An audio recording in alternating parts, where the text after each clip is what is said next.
Someone is going through something now that you cannot explain, and by every standard you cannot explain.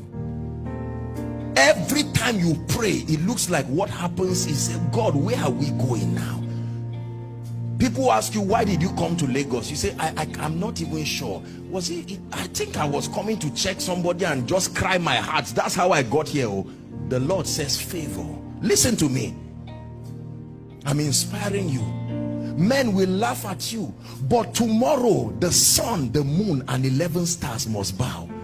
You don't look like it now. Sometimes they will call you and say you are a useless child. I've always known that this you're seeking God. You've been a graduate for 5 years, acting like a fool, behaving stupid, and you go back to God with that report, and God is silent. I want you to know that when God is silent, learn to hear the voice of silence. Silence is a voice. It speaks. When God is silent, he's saying something. Are we together now?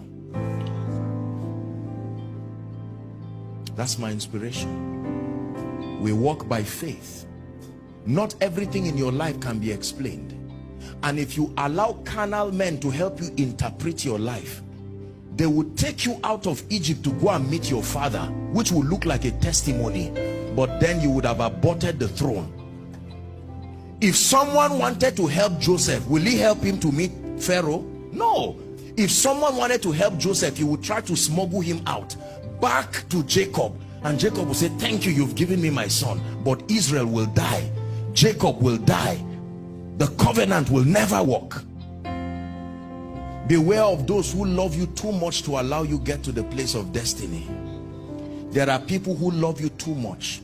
They look at what you are going through and it looks like they love you too much. They will suggest and say, is it worth it? We can go back. And someone is almost there, and the devil will try to use, you know, Satan can use positive attributes about people to still destroy you. Satan can use a man's compassion to be a weapon against you. Look at what happened to Peter. No, Jesus, I love you. I mean, it was the compassion of Peter that was being used by Satan, and Jesus said, no. If you are not a man of the spirit, you say, Jesus, you are harsh. What kind of person are you? Get thee behind me, Satan. That's not compassion. He's taking the vulnerability of Peter and using it to manipulate Jesus away from the cross. Listen, pass through whatever you have to pass through, knowing